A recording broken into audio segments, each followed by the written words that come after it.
Hey everyone, and welcome back to The Explainer. I am absolutely thrilled to have you here today. We're setting the stage for a deep dive into something that frankly frustrates so many of us. We're talking about that hidden, stubborn physiological loop that traps belly fat, and much more importantly, the exact step-by-step science of how to break it. If you've been putting in the work but you're just not seeing the results in your midsection, well, you are in exactly the right place. Let's get into it.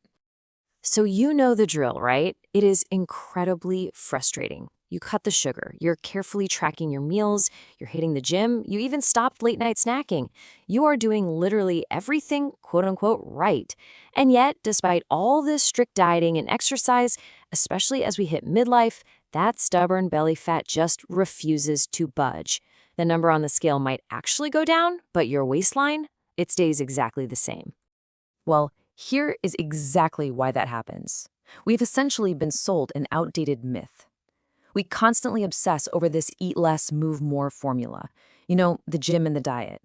But the biological reality is that visceral fat, that deep belly fat that wraps around your organs, is actually controlled by invisible stress signals and inflammation. It is an entirely different beast. It's driven by our hormones, not just the calories you count. So, here is our roadmap for today's explainer. 1. The invisible loop. 2. Master your morning hormones. 3. Fueling the fat burn. 4. Movement over intensity. And 5. Sleep, gut, and recovery. All right, let's kick things off with Section 1, the invisible loop, the cortisol and insulin trap. Okay, so before we can fix our daily routine and start burning this fat, we absolutely have to understand the two master hormones manipulating our waistlines behind the scenes. It's basically a toxic cycle, and it goes like this. Step 1 begins with everyday chronic stress and just natural aging, which triggers Step 2. Cortisol spikes. See, every single morning we experience what's called a cortisol awakening response. It's a natural 50% spike in stress hormones just to wake us up. But when we mismanage our morning routine, this spike shoots way too high, leading to Step 3. Visceral fat storage. Your body literally panics and locks up fat as a survival resource. This newly stored fat then starts releasing inflammatory chemicals, that's Step 4, which directly causes Step 5, insulin resistance. And boom, you are trapped in a loop. Let's actually unpack that insulin resistance piece for a second. I want you to think of insulin as the librarian of your body. The food you eat comes in as books, and the librarian's job is to put those books on the right shelves, which are your muscles. But with age, inflammation, or say dropping estrogen during menopause, the doors to those shelves get completely jammed. So the librarian is knocking, but the doors just won't open. All that glucose has nowhere to go, so it gets dumped straight into your midsection as belly fat. But hey, here is the good news. There's a scientifically backed fix. Taking just 2 grams of a natural compound called myo-inositol twice a day can effectively oil the hinges of those jammed doors. It improves insulin sensitivity, so your librarian can actually get back to doing her job. And this brings us to a really crucial biological realization. Visceral fat is completely different from the fat on your arms or legs. Because of all this inflammation, your body literally thinks it needs to protect your vital organs from damage, so it wraps them in a layer of fat like bubble wrap. It is an emergency defense mechanism, and you literally cannot outcrunch a biological defense mechanism. Which brings us to Section 2, Master your morning hormones, sending the signal of safety. So how do we turn off that defense mechanism? We have to look at the very start of our day. How you handle the first 45 minutes of your morning essentially programs your fat-burning machinery until you go to sleep. We can actually learn a ton from traditional Japanese morning routines to send a massive safety signal to our nervous system. First up, drink a glass of warm water with a pinch of sea salt and lemon. You wake up dehydrated, and thick blood actually raises cortisol. The salt and minerals hydrate your adrenal glands almost instantly. Next, get out and get 5 to 10 minutes of direct sunlight to set your circadian clock, and combine that with a 10 to 15-minute forward walk. And this last one is absolutely crucial. Keep your phone completely away for the first 30 minutes. Checking your emails triggers a massive dopamine and cortisol spike before your feet even hit the floor. You have got to protect your brain's baseline. Then there is this absolutely vital number, 90.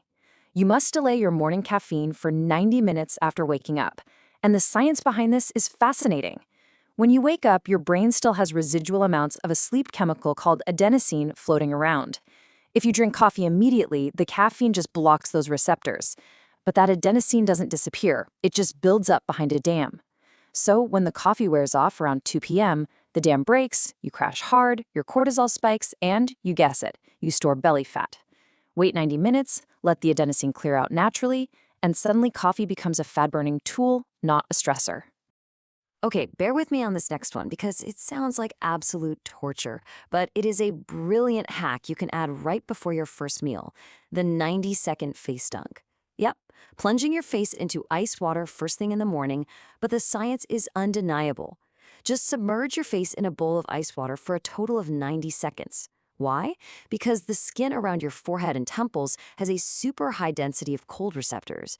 Hitting them with ice water triggers what's known as the mammalian dive reflex, creating a rapid, intense spike in norepinephrine. That specific neurotransmitter wakes up your brown adipose tissue or your brown fat.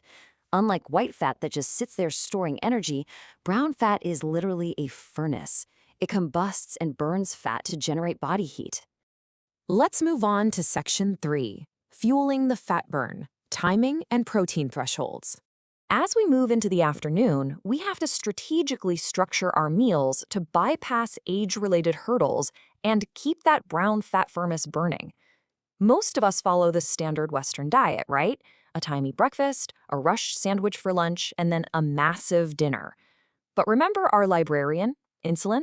Her efficiency follows a strict daily rhythm, and she peaks right at midday.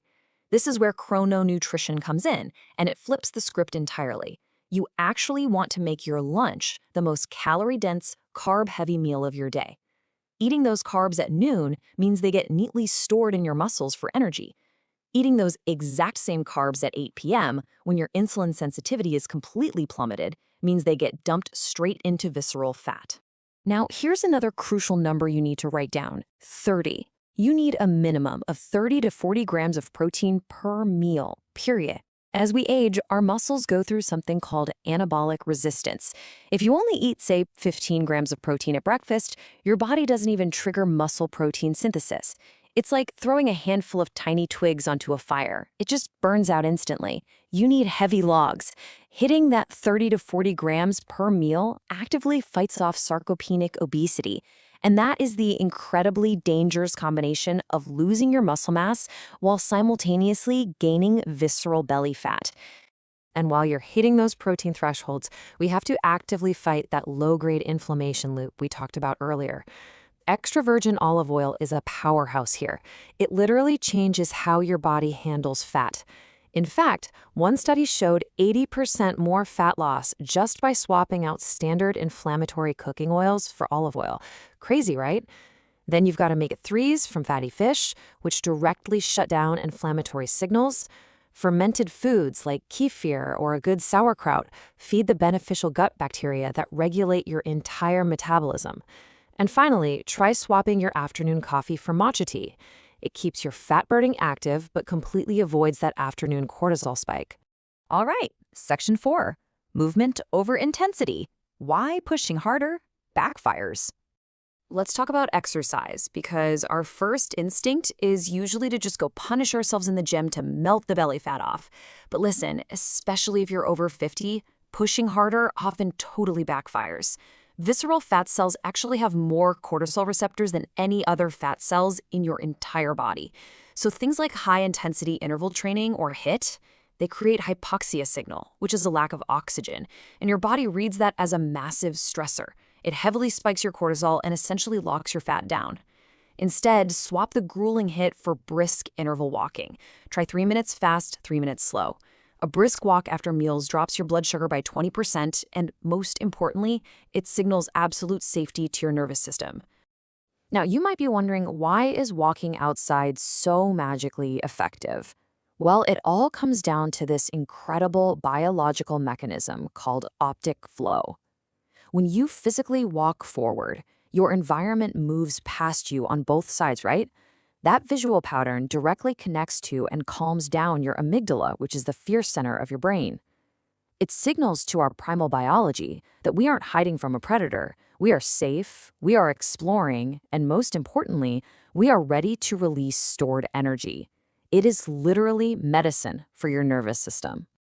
And finally, we arrive at section 5, sleep, gut, and recovery, the overnight fat loss window. We've reached the final phase of our biological clock. And frankly, the habits you do at night dictate exactly how your hormones are going to behave tomorrow morning. Your overnight protocol should be non-negotiable. Aim for 7 to 9 hours of sleep in a cool room, around 65 to 68 degrees, which, by the way, actively keeps that calorie-burning brown fat engaged while you sleep. Stop eating at least 3 hours before bed so your insulin drops and your melatonin can naturally rise. Take 200 to 400 milligrams of magnesium glycinate to shut off any lingering stress signals. And allow a full 12-hour overnight fast for gut repair. Just to prove how vital this is, a Mayo Clinic study recently showed that just 2 weeks of mild sleep deprivation caused an 11% increase in visceral fat. And the worst part? It didn't just magically go away when the subjects caught up on their sleep. Now prepare yourselves, because this is honestly my favorite fact in this entire explainer. We all think belly fat is the most stubborn, awful fat on our bodies, right? But biologically, visceral fat has a 75% readiness to burn compared to regular subcutaneous fat. Visceral fat actually has the highest number of fat-burning receptors and way better blood flow. It is literally the first fat your body desperately wants to burn. But, and this is a massive but, it will only do so when your stress and inflammation are low and your body actually feels safe. Which leaves us with this final, ultimate question. Your body is ready to burn the fat. Are you ready to send it the right signals? Stubborn belly fat is not a life sentence, and it is certainly not a moral failing. It is simply a miscommunication of biological signals. But now you have the biological clock protocol. You know how to hydrate, how to utilize morning light, optimize your proteins, walk for optic flow, and sleep for deep recovery. You have the tools to rewrite the code. Thank you so much for joining me on this explainer today. The biological clock is ticking, guys. The only question is, what will you tell it to do tomorrow morning?